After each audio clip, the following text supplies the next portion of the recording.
Kabanata 271. Iyon ang unang pagkakataon ni Claude na makitungo kay Zacarias, at medyo natigilan siya nang makita ni Zacarias ang kanyang intensyon. Malinaw na higit pa sa nakikita ang pagbangon ni Zacarias sa kapangyarihan. Napangiti si Claude. Haha, tama ka, natatakot kami, pero naniniwala ako na takot ka rin gaya namin. Darating lang ako sa punto. Sana ay matulungan kami ng Brookborn Mansion kung kahit papaano ay magdesisyon ng Draco Hall na atakihin kami, at tutulong din kami kung target nila ang Brookborn Mansion. How does that sound? Pinag-isipan ni Zacarias ang panukalang iyon at sinabi, naniniwala ako na hindi sila kikilos ng walang ingat. Kung tutusin, alam ko na kinuha lang ng Draco Hall ang Cedar Gang dahil wala silang pagpipilian. At saka, mas gugustuhin naming mula sa Brookborn Mansion na huwag makipagdeal sa mga puwersang nasa underground. Haha, sigurado ka ba dyan? Kung biglang mawala ang Emerald Cloud Gang ko balang araw, ang Brookborn Mansion ang susunod na target. Kahit na ang mga council na katulad ng Brookborn Mansion sa ibang mga lungsod, maaaring ang tanging pinakamalakas na puwersa doon, ay hindi sa iyo ang nag-iisang puwersa dito sa Brookborn. Ang gap sa pagitan ng Draco Hall at Brookborn Mansion, kung tutuusin, hindi iyon. Tumawa si Claude, tumayo, at saka naglabas ng business card at inilagay sa mesa. Narito ang aking business card. Nakalagay dito ang numero ng aking telepono, kaya huwag mag-atubiling tawagan ako kung kinakailangan. Maaari naming isantabi ang lahat sa ngayon kung gusto mo, at maaari mong ituring ito bilang pagkakaroon ng bagong kaibigan. Tinapos ni Claude ang kanyang pangungusap at tumalikod na para umalis kasama ang kanyang mga tauhan. Pagkatapos maglakad palabas, nagtanong ang isa sa mga matatandang lalaki na nasa likod ni Claude, ano ang pakikitungo kay Zacarias? Hindi ba siya natatakot sa pagbangon ni Draco Hall? Mukhang hindi siya interesadong makipagdeal sa atin. Napangiti si Claude. Nako, natatakot siya. Ayaw niya lang ipakita. Hindi niya tinanggihan ang business card ko o inutusan akong bawiin iyon nung inilagay ko ito sa mesa. Ibig sabihin, baka magkaroon pa tayo ng pagkakataon na makipagtulungan sa kanya. Baka pag-isipan pa niyang gumawa ng preemptive strike patungo sa Draco Hall. Nakinig ang matanda sa mga pananaw ni Claude at nag-isip sandali bago tumango. Tama ka. Ang hula ko ay gusto niyang obserbahan muna ang mga galaw ng Draco Hall. Kung magiging ambisyoso si Draco Hall at magdesisyong puntiryahin sila, maaaring sila ang magkukusa para labanan tayo. Gayunpaman, kung hindi susubukan ng Draco Hall na ibato ang bangka, maaaring wala ring kilos sa Brookborn Mansion. Napabuntong hininga si Claude. Sana hindi tayo sundan ng Draco Hall. Ibinigay ko na ang utos sa lahat sa loob ng gang na iwasang masaktan si Draco Hall para wala silang dahilan para puntahan tayo. Oo, at ang mga lower level na lalaki ay gumagalaw ng maayos kamakailan.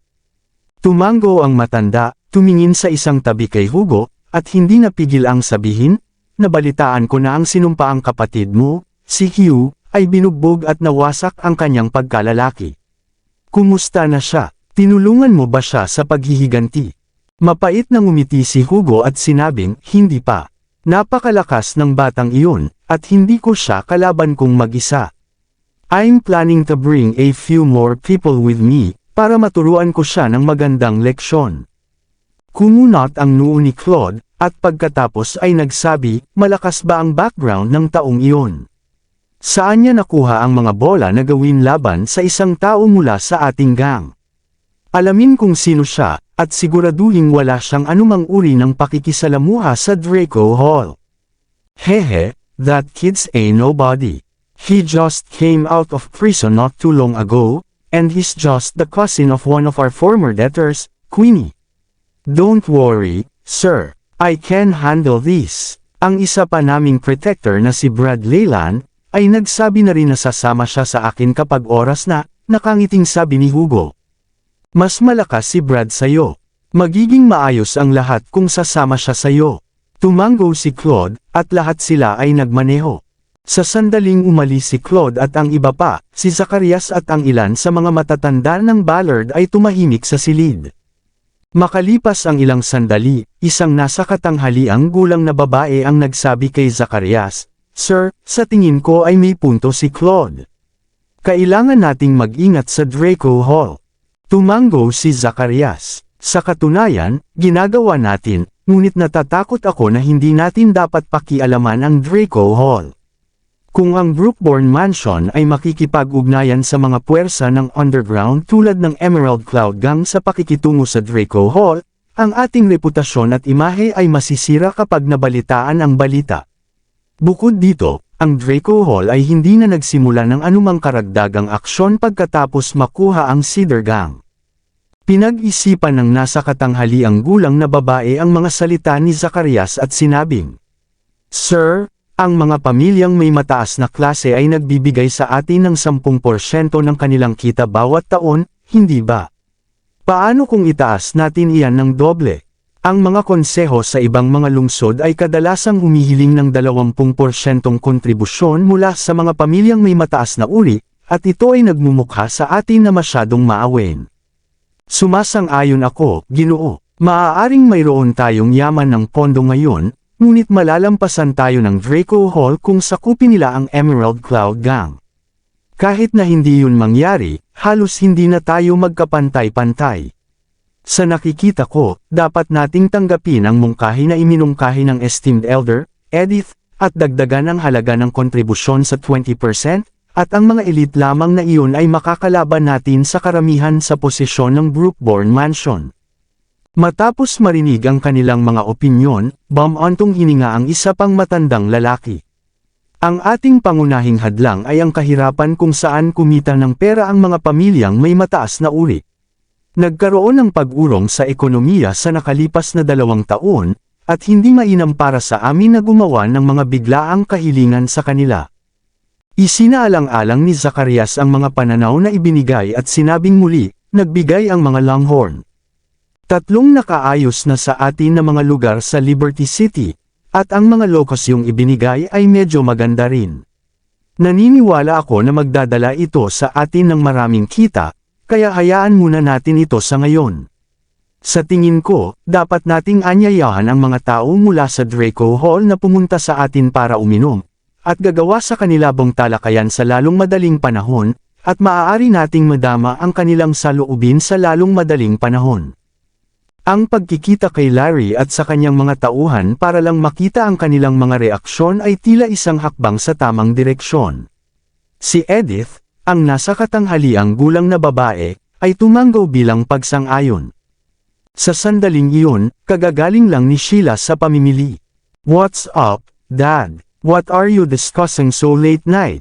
Natuwa si Sheila matapos niyang makuha ang numero ni Severin, at dahil alam niya kung saan nakatira si Severin, palagi siyang makakasama nito kung wala siyang gagawin. Ang iniisip pa lang niya ay nasa sabik na siya.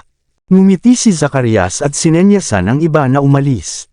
Matapos bumaba ang ilan sa mga matatanda, sinabi ni Zacarias kay Sheila, "Wala namang seryoso.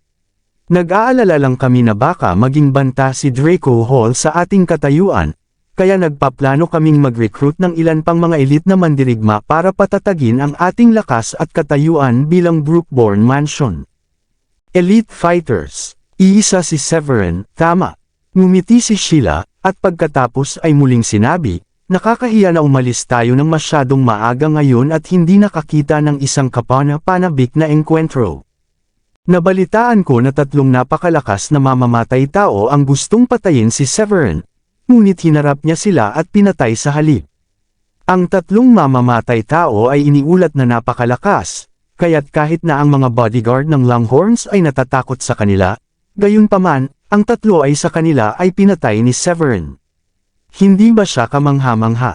Matapos marinig yun, hindi napigilan ni Zacarias ang pagtawa. "Hehe, maganda sana kung matulungan mo siya sa pamilya natin. Sinasabi sa akin ng puso ko na may kakayahan siya. Kung hindi magkaroon na ang mga Longhorn ay pumanig sa kanya sa paglulunsad ng proyekto ngayon." "Yeah, Dad, he's a talented guy. Leave this to me. I'll find a way to make him the head of our bodyguards or something like that.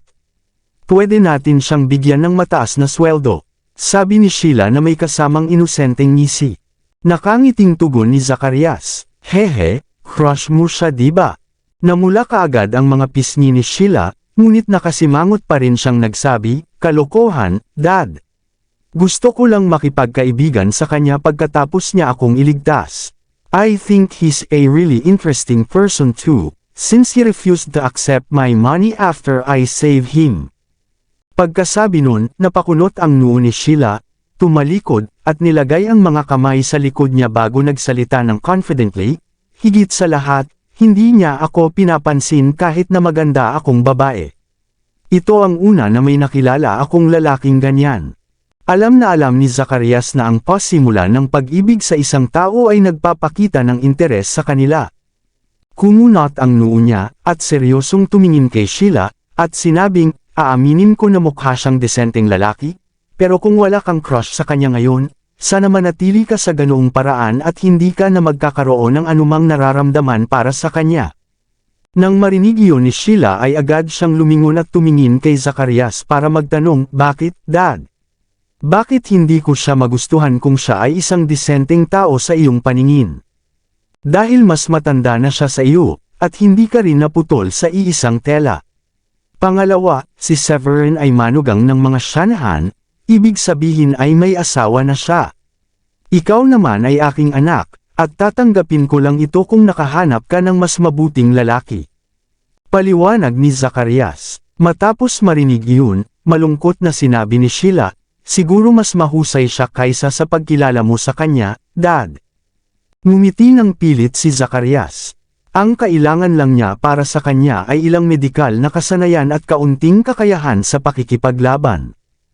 Ang dalawang salik na iyon lamang ay hindi sapat upang maabot ang pamantayan ng pagiging kapareha ng aking anak na babae.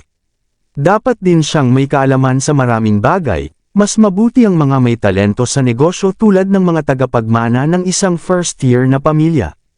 Ang mga lalaking iyon lamang ang karapat-dapat para sa iyo. Bukod pa rito, ayaw kong maging pangalawang asawa ang aking anak. Pagkasabi noon, huminto muna si Zacarias bago nagpatuloy, maging nakakahiya sa akin kung hindi. Biglang nalungkot si Sheila, bakit kailangan pa natin ng napakaraming pera? Kung gagastusin natin ang mayroon tayo, malamang natatagal tayo ng 10 henerasyon. Sinasabi mo bang hindi ako makakapiling ng taong gusto ko kahit na walang dapat ipag-alala ang pamilya natin? Lalong naging malungkot ang mukha ni Zacarias. You just said that you don't like him, but your reaction reveals but I otherwise.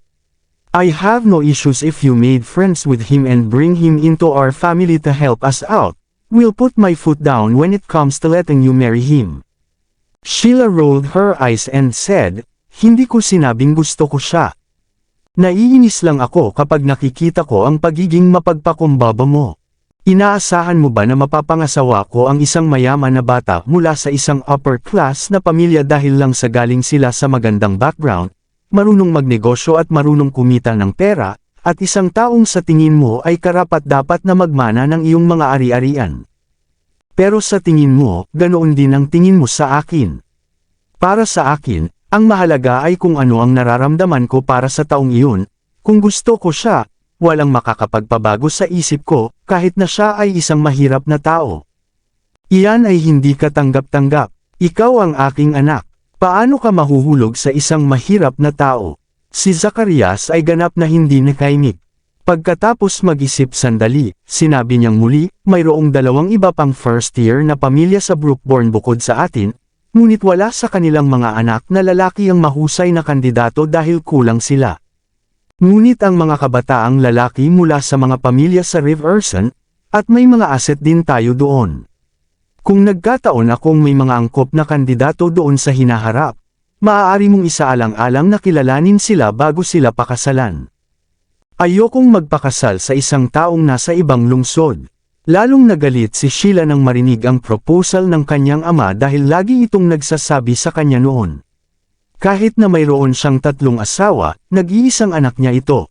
Ito ay dahil sa katandaan ni Zacarias na humahantong sa kanyang mahinang pisikal na kondisyon at humihinang pagkamayabong na lalo niyang naibigan si Sheila.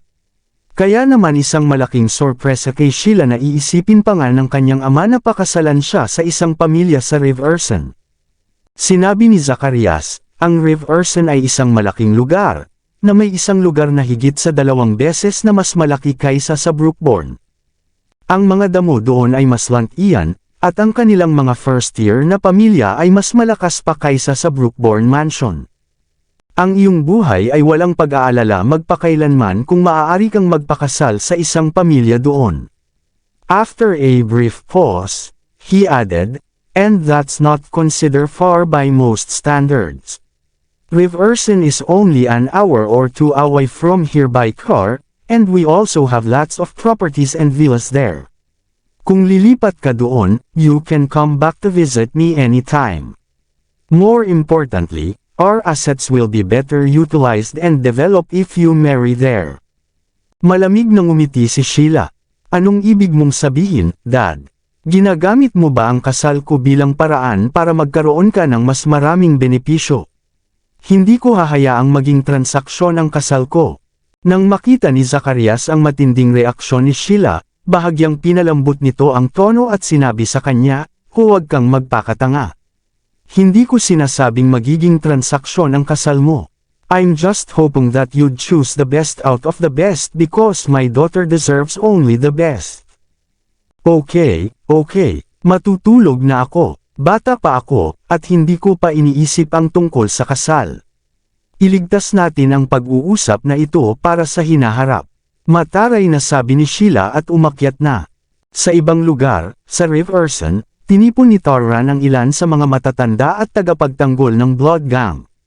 Naupo siya sa pinakaunang posisyon at may pinakamarangal na ekspresyon sa kanyang mukha. May problema ba, sir?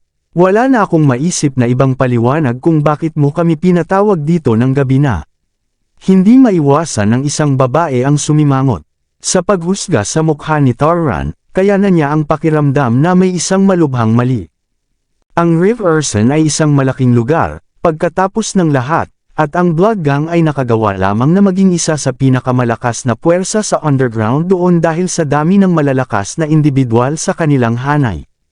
Bilang resulta, marami sa mga tao ng Rive Urson ang nakarinig tungkol sa kanila at hindi nang ahas na pukawin sila. Bilang resulta, ilang bagay ang maaaring magbigay ng sakit ng ulo kay Torran.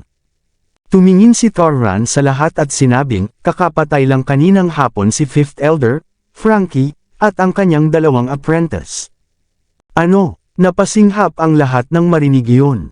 Ang antas ng paggamit ni Frankie ay ang antas ng 4 na Grandmaster, na walang alinlangan na napakataas. Dahil sa pagkarinig na siya ay pinatay, napanganga ang lahat sa gulat. Ang Blood Gang ay nawala ng 3 sa pinakamalakas nilang miyembro ng sabay-sabay, na nagpapaliwanag kung bakit nagkaroon ng malungkot na ekspresyon si Torran. Lalong nagdilim ang kanyang ekspresyon at ikinuyong niya ang kanyang mga kamao habang sinabing, I didn't expect Severin to be this powerful. We've underestimated him, that's for sure. Naiintindihan ko na ngayon kung bakit ang 7 elite fighter na pinadala natin para tumulong sa Cedar Gang ay napakabilis na napatay.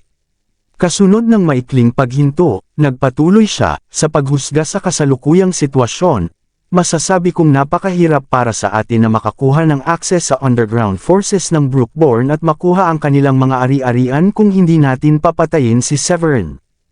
Kabanata 275. Tumango ang medyo may edad na babae. Sa totoo lang, sinira niya ang plano natin, at ang pagpatay sa kanya ang tamang gawin. Hindi ko inaasahan na mabibigo si Fifth Elder sa paggawa nito. Let me go this time, sabi ng isang kalbong lalaki. Nakatayo sa taas na 6 na talampakan, ang kanyang mga braso ay nagmistulang mga dragon dahil sa kanyang maumbok na kalamnan sa braso at medyo bastos ang kanyang boses habang nagsasalita. Dahil isa kang level 7 Grandmaster, naniniwala ako na hindi ka haharap sa napakalaking problema kung pupunta ka, Fourth Elder. Napatingin si Torran sa kalbong lalaki at naramdaman niyang isa nga itong magaling na kandidato. Pagkatapos ng ilang pag-iisip pa, sinabi niya sa kalbong lalaki. Gayunpaman, sa palagay ko ay mas mabuting magdala ka rin ng ilang tagapagtanggol sa antas ng Grandmaster. Tumango ang kalbo. Oo naman, may lakas sa mga numero, at ang ating kalaban ay kailangang hatiin ang kanyang atensyon kapag nakikipaglaban. Ito ay magiging isang malaking kalamangan para sa atin. Pipili ako ng 5 sa ating mga tagapag-alaga upang sumama sa akin, at ako, si Janvar Ronj, ang magpupugot sa ulo ni Severin.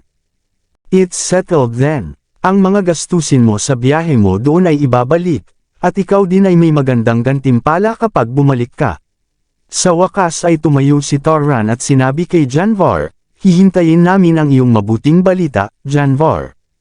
Noon, natapos na ang pagkain ni Severin at Dayan at bumalik na sa kanilang villa sa Dragon Lake Vista. Pagkatapos maligo ni Severin, nagpasya siyang pumunta sa kwarto ni Dayan. Nang buksan niya ang pinto at nakita si Severin na nakatayo doon, bigla siyang kinabahan. May maitutulong ba ako sa iyo? Gabi na. Namula si Dayan nang lumipat siya sa isang tabi para papasukin si Severin sa kwarto. Pagkapasok niya, umupo siya sa kama at sinabi kay Dayan, "Honey, hindi ka nagseselos kay Sheila, right?" Ang kanyang tanong ay nagdulot ng matinding init sa puso ni Dayan nang isara nito ang pinto at lumapit sa kanya. "Sa palagay mo ba ay ganoon kadaling magselos ang iyong asawa? I'm more than happy na naging maayos kang ama. Palagi akong nag-aalala tungkol sa kung ikaw o hindi ay magiging isang walang kwentang tao pagkatapos mong palayain." Bahagyang naging emosyonal si Dayan habang nagpatuloy, "Medyo kinaiinisan kita noong nabuntis ako, pero kasalanan ko rin kung bakit ako nagkusa pagkatapos nating uminom ng sobra noong gabing iyon.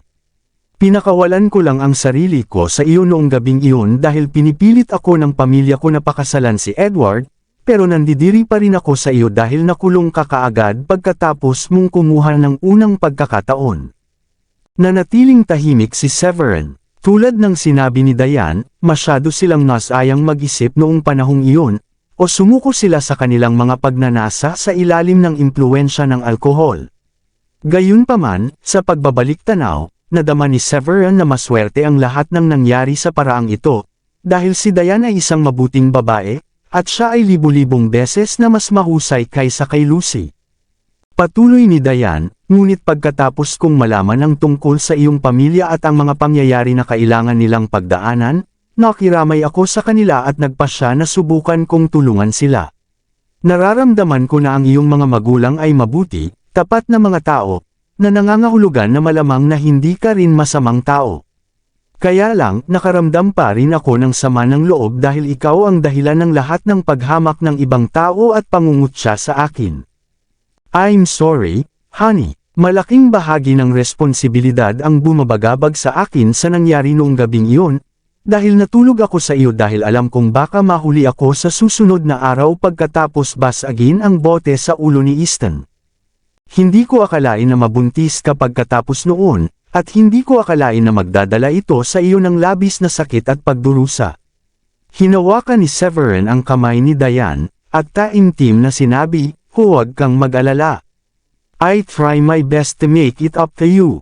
Ngumiti si Dayan at sinabing, "I still hate you when you released, but everything that happened in the past few days has shown me that you're a good person, while Lucy and Easton are anything but." Marahil ito ang tinatawag nilang tadhana. Natunaw ni Severin ang kanyang mga salita at muling nagtanong, "Sinisisi mo pa rin ba ako ngayon?" Umiling si Dayan. "Hindi na kita sinisisi, dahil napatunayan mo ang iyong sarili bilang isang mabuting ama at isang mabuting asawa. Nakikita ko na ikaw ay isang may kakayahan at responsableng lalaki sa halip na isang walang kwentang bagay, para sa wala. I'm very satisfied with that." Matapos sabihin iyon, huminto si Dayan at muling nagtanong, "May itatanong pa rin ako sa iyo. Are you treating me well because you want to make up for your past mistakes? I guess what I'm asked is, do you love me? I don't want you to be nice to me just because you feel for me and want to make it up to me." Nang marinig ni Severin ang kanyang tanong, hindi niya naiwasang pinindot ang maliit na ilong ni Dayan. "Of course I love you. You're beautiful, kind-hearted, gentle, and generous. How is that not attractive? I've fallen in love with you ever since I knew that you're the mother of my child and you've been helping my parents all these years. That's not what I mean. What I'm asking is, nararamdaman mo ba ang tibok ng puso mo tuwing nakikita mo ako? Napakunot ang noo ni Diane, saka isinubsob ang katawan kay Severin habang nauutal na tanong. Hinawakan ni Severin ang kanyang kamay at sumagot, "Siyempre, nararamdaman ko. Parang baliw ang tibok ng puso ko ngayon, at alam kong mas lalo itong tumitibok kung magkakaroon ako ng pagkakataon na matulog sa tabi ng isang magandang babae na tulad mo. Ikaw at ang iyong kaakit-akit na dila." Ang pakiramdam ni Diane nang marinig niya ang mga salita ni Severin ay para siyang kumain ng isang mangkok ng pulot. Ganun din ang tanong ni Severin sa kanya. "E ano naman sayo? Na-curious din ako kung mahal mo na ba ako ngayon na hindi mo na ako kinamumuhian. Do you have that kind of feelings toward me? I'm worried that you're only together with me just to Celine have a father. If that's true, there's nothing I can do about it." Lalong namula si Diane nang makita ang reaksyon ni Severin. She lowered her head and said, "Noong una kitang makita sa umpisa, pinilit kong makasama ka dahil naramdaman kong hindi ko dapat hayaang mawalan ng ama ang anak ko. Pero hindi ko nauunawaan na mas gusto kita, at, minsan, hindi ko mapigilan, at iniisip kita kapag nasa trabaho ako." Talaga, hindi mapipigil na saya ang naramdaman ni Severin nang marinig iyon. "Naiisip mo ba talaga ako kapag pumasok ka sa trabaho, honey? Tingnan mo, kumikilos na masaya na parang bata." Hindi napigilan ni Diane na matawa nang makita ang reaksyon nito. "Nga pala, hanggang kailan mo hahawakan ang kamay ko?" Noon lang napagtanto ni Severin na mahigpit pa rin pala ang pagkakahawak niya sa kamay ng isa't isa. Hindi niya maiwasang mapangiti at sabihin, "Hehe, mas maganda kung habang buhay ko itong hawakan." "Sige, gabi na, tulog na tayo." Nahihiyang ibinaba ni Diane ang ulo at idinagdag bilang naisip ko, "Nagsisimula na akong magkagusto sa iyo ng higit at higit ngayon, at hindi mo alam kung gaano ako natakot nang makita ko ang mga mamamatay tao na umaatake sa iyo ngayon. Natatakot akong may mangyari sa iyo, at mawala ka sa akin." Lalong natuwa si Severin nang marinig iyon at hindi niya maiwasang samantalahin ang pagkakataong sabihin kay Diane, "Paano kung manatili ako sa tabi mo ngayong gabi?" Agad na inilibot ni Diane ang mga mata kay Severin. "Ano bang nasa isip mo ha? Gusto mo bang ipagpatuloy mo ako pagkatapos mong malaman na gusto kita?" "No, it's not like that at all. Bakit ako magkakaroon ng mga malalaswang ideya? Hindi ako pervert." Nahihiyang sabi ni Severin. Lahat ng lalaki ay sinungaling. Paano ko malalaman kung pervert ka o hindi?" Malamig na ngumuso si Diane at binawi ang kamay. Nang makitang walang pagkakataon para sa kanya ng gabing iyon, nadismaya na tumayo si Severin at naglakad patungo sa pintuan. "Mukhang kailangan kong matulog mag-isa sa isang walang laman na silid ngayong gabi. Nakakalungkot na hindi ko mahawakan ang aking magandang asawa sa aking braso upang matulog." Naalimpungatan si Diane nang makita niya ang dismayadong ekspresyon ni Severin. "Kailangan mong maging mabuting asawa, okay? Baka balang araw ay magiging masaya ako na hahayaan kitang magpalipas ng gabi sa akin."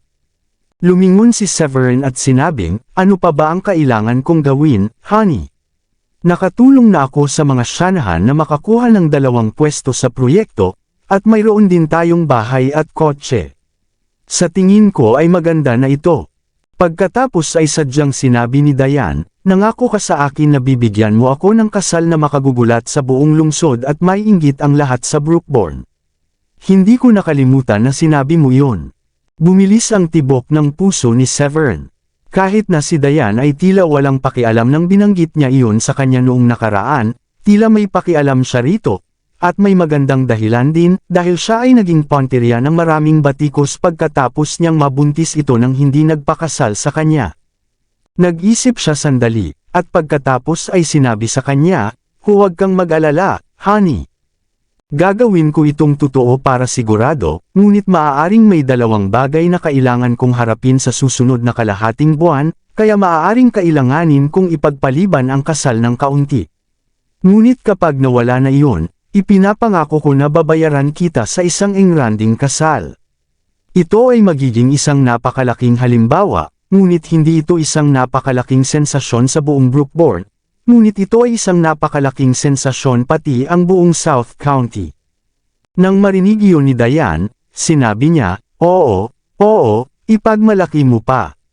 Hindi ka ba nababaliw mula sa lahat ng alak na mayroon ka ngayong gabi, sa palagay ko?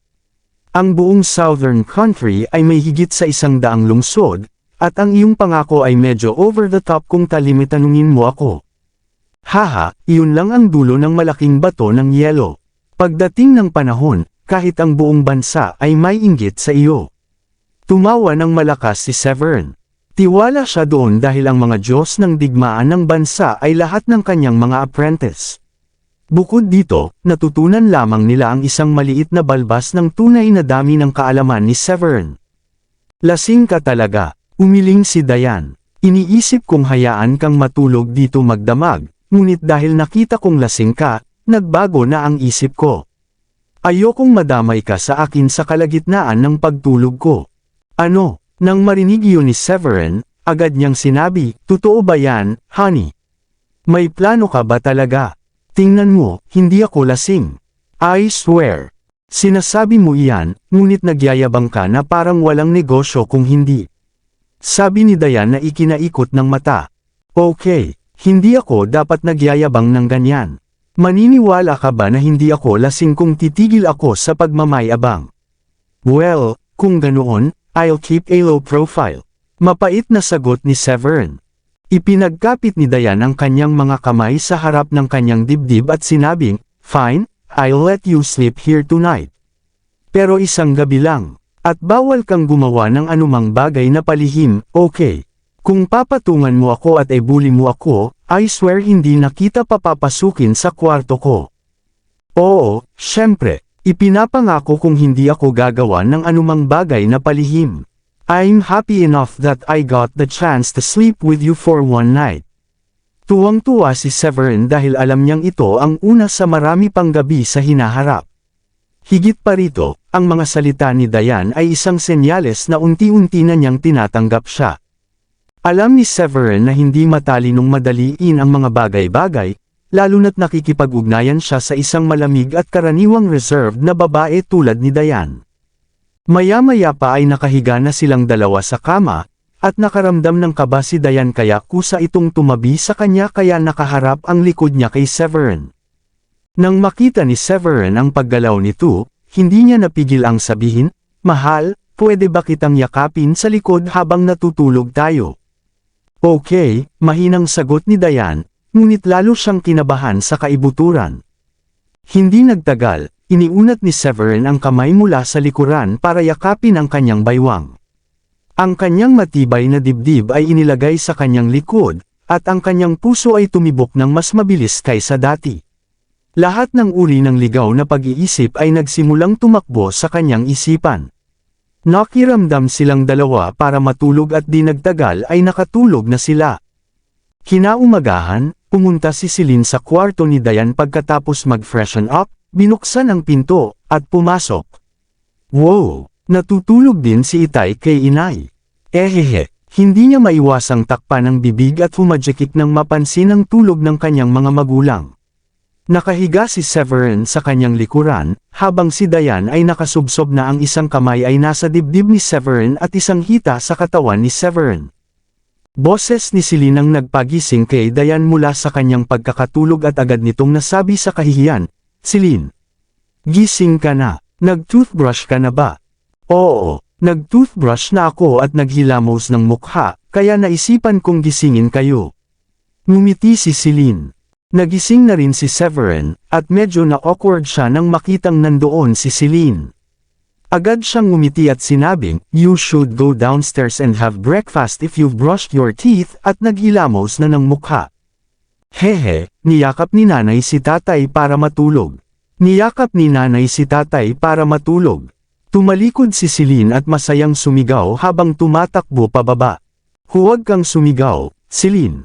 Hinatak ni Diane ang mahabang mukha habang mahigpit na sinabi sa anak, pero si Celine ay humakbang na pababa ng hagdan. Og, I can't believe na nakalimutan kong i-lock ang pinto kagabi. Hindi ko akalain na maaga siyang pumunta sa kwarto ko. Napabuntong hininga si Diane habang nakaunat ang bewang.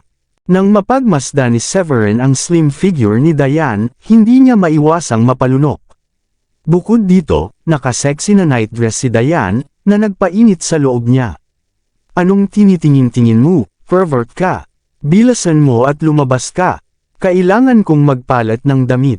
Huwag mong kalimutan na kailangan mong pumunta sa Zelangko ngayon para gamutin ang lola ni Robin. Namula si Diane at napaikot ang mga mata nang makitang nakasilip si Severin sa dibdib niya. Maraming salamat sa lahat ng sumusubaybay. Please subscribe and follow my YouTube and Facebook channel, Filipino Novel. Maraming salamat po. Nang magpalit na si Severin ng damit at bumaba, kumain na si Celine at naglalaro sa bakuran. Narinig ni Judith at Maurice ang sigaw ni Celine kanina kaya nagpalitan sila ng tingin at may alam ng ngiti nang makitang bumaba si Severin. Sinabi ni Maurice kay Severin, nakapasa na ako sa unang kurso ng driving class, at sisimulan ko na ang pangalawang kurso bukas, at nabalitaan ko na mas madali ang automatic transmission, kaya nag-enroll ako sa automatic transmission class. Kapag nakapasa na ako, maaari ko nang e-drive palabas ang Chevy at dalhin ang iyong ina sa isang road trip. Sure, good luck, Itay. Medyo nakakapagod ang mga road trip pero sana ay ma-enjoy mo ang iyong oras kasama si nanay kapag na-master mo na kung paano magmaneho. Hindi maiwasang mapangiti ni Severin matapos marinig ito. Pagkatapos ay masayang sinabi ni Judith, ang race data ng medikal na ibinigay mo sa akin ay gumagana. Tingnan mo, nakikita mo ba ang aking puting buhok na unti-unting nagiging itim mula sa mga ugat? Ngumiti si Severin at sinabing, magandang balita iyan. Ililista ko ulit ang mga halamang gamot para sa iyo. Ibabad mo lang ang mga ito sa maligamgam na tubig at gamitin ang katas para hugasan ang iyong buhok. Kung ipagpatuloy mo pa ito ng ilang araw, ang iyong buhok ay magiging itim, makapal, at makinis. Magmumukha ka ring mas bata ng 20 taon, tulad ng lahat ng mga batang babae. Inilibot ni Judith ang mga mata kay Severin. I'm in my 40s now, Severin. I can't be as beautiful as a 20-year-old girl. I'm already happy that my hair is turned black again. Pagkalabas ni Severin sa sala, medyo nagulat siya nang makitang nakarating na si Stanley sa looban sa labas. Sinulyapan niya ang oras at napagtantong 7:00 pa lang ng umaga. Mukhang malayo rin ang dating ni Stanley, marahil dahil sa takot na baka bisitahin ni Severin ang Zelangkos na wala siya. Maaari ko bang makuha ang iyong numero? Anak ako ng mga Shanahan, at maaari kitang isama sa paglalakad o pagtambay sa hinaharap. Alam kong maraming masasayang lugar na maaari nating puntahan. Sa sandaling iyon, binobola ni Stanley ang magagandang bodyguard at gusto niyang kunin ang impormasyon sa pakikipag-ugnayan kay Wendy, Lily, at ng iba pang mga babae. Itinakip ni Lily ang kanyang mga kamay sa harap ng kanyang dibdib at pagkatapos ay sumagot, hindi ako interesado sa kanya, at hindi rin ako interesado na ibigay ang number ko. Nakakainis ang ugali niya. Oo, walang humpay na sagot ni Abigail. Ikaw ay 1,000,000 milya sa likod ng tao ng bahay na ito. Hindi niya ito pinansin ng lubusan. Ako, halos lumuwa si Stanley ng dugo sa galit. Pagkatapos ng lahat, siya ay anak ng Shanahan, at naramdaman niyang katawa-tawa para sa kanila na ihambing siya sa isang lalaki na kalalabas lamang mula sa bilangguan. Ano ang nakikita nila kay Severin? Halika na, itigil mo na ang pagpapahiya sa sarili mo dito. Walang paraan na magugustuhan kanila. Pinunasan ni Severin ng asin ang sugat ni Stanley habang nakangiti ito. Kung tutuusin, madalas niyang kinukutsa at pinuntirya si Diane noon, kaya hindi na sana siya pakitaan ni Severin ng kahit anong courtesy. Lalong natahimik si Stanley dahil dito. Lumingon siya at sinabi kay Severin, huwag kang masyadong mahiyain. Severin, anak ako ng mga Shanahan, at sila ay 2 bodyguard lang. Ang kanilang katayuan ay mas mababa sa akin, at kung ako ay pakakasalan nila, maaari nilang matamasa ang lahat ng kaluwalhatian at kayamanan sa hinaharap. Pagkasabi pa lang noon ay hindi napigilan nina Abigail at Wendy ang tawa. Masyadong mataas ang tingin ng lalaking ito sa sarili niya. Sabi ni Severin, alam mo ba na ang yaman nila ay malamang na higit pa sa pinagsama-sama ng buong pamilya mo? Itigil mo na ang pagpapakatanga dito. 5 digit ang kanilang sweldo sa isang buwan. Paano ang sa iyo? Ganyan ka ba kumikita? Ganon karami. Sabay-sabay na umasim ang mukha ni Stanley noong siya ang general manager, madalas niyang kinukurakot ang pera ng kumpanya at kinukuha ang mga personal na gastusin sa kumpanya sa pagkukunwari ng paglilibang ng mga kliyente. Gayunpaman, mula nang maging general manager si Diane, napaka-inconvenient para sa kanya na gumastos ng pera tulad ng dati, at ang sweldo na natatanggap niya bawat buwan ay hindi pa sapat para ipakita niya sa ibang tao. Kabanata 280. Hindi nag-abala si Severin na sagutin ang tanong ni Stanley at sinabing may mahinang ngiti. Hindi ko akalain na magigising ka ng ganito kaaga para lang pumunta rito at tulungan akong dalhin ang aking medical box. I'm a proactive person, and I prefer to arrive early instead of let others wait for me, sabi ni Stanley habang tinatapik ang dibdib. Oh, sige. Papasok ako at kunin ang medical box. Ngumiti si Severin, saka nagkunwaring naglakad pabalik. Pagpasok niya sa bahay, may nakakalokong ngiti sa labi habang inilalabas ang isang maliit na metal box mula sa kanyang storage ring. Pagkatapos, naglabas siya ng isa pang tila maliit na itim na piraso ng bakal at inilagay ito bago tinakpan ng ilang halamang gamot. Ang itim na piraso ng bakal ay napakabigat sa kabila ng maliit na sukat nito, at nang iangat ang buong kahon ng gamot, ang kabuuang bigat ay mga nasa 40 o 50 pounds. Ngumisi si Severin dahil hindi na niya kailangan pang magsikap para bitbitin ang napakalaking kahon. Gayunpaman, ito ay magiging napakabigat para sa isang tulad ni Stanley. Casual niyang inilabas ang metal box at iniabot kay Stanley. Sige, Stanley, sabi mo gusto mo akong tulungan na buhatin ang medical box ko, di ba? Sana hindi ka magsisi. Hehe, walang dapat pagsisihan. Sulit na sulit basta makasama kita sa Zelangko at makilala ang magandang si Robin. Hamalakhak si Stanley, at idinagdag, inad ko siya sa social media sa pamamagitan ng number na binigay mo sa akin kagabi, hehe. At anong nangyari? Nakangiting tanong ni Severin habang inaabot ang kahon. At saka, sa sandaling matanggap ni Stanley ang kahon, napakabigat nito na ang kanyang buong katawan ay nakayuko habang ang kahon ay nahulog sa lupa. Ano ang nangyayari sa iyo? Hindi mo ba kayang buhatin ang isang kahon? Naglalaman ito ng maraming mahalagang panggamot na materyales, at hindi natin ito masisira sa akin. Matigas na saway ni Severin kay Stanley. Hindi ko sinasadya. Itong box, hindi naman ganoon kalaki, pero bakit napakabigat? Gulat na bulalas ni Stanley. Sinubukan niyang buhatin muli, ngunit hindi gumagalaw ang kahon. Noon lamang niya ibinuhos ang lahat ng kanyang lakas at tuluyan na niya itong may ahon, ngunit napakahirap pa rin at kasing pula ng kamatis ang kanyang mukha. Ganon ba kabigat? Hindi naman mabigat nung binuhat ko. Pagkatapos ay kinuha ni Severin ang pagkakataon na kumuha ng isa pang jab sa kanya.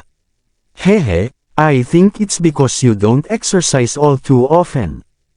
How can you expect to meet Robin kung hindi mo kayang buhatin ang isang box? Sino bang nagsabing hindi ko kayang buhatin? Binubuhat ko na ngayon, di ba? It's just, medyo mabigat lang, yun lang. Kakaiba talaga na parang may 40 o 50 libra ang bigat ng ganyang maliit na box.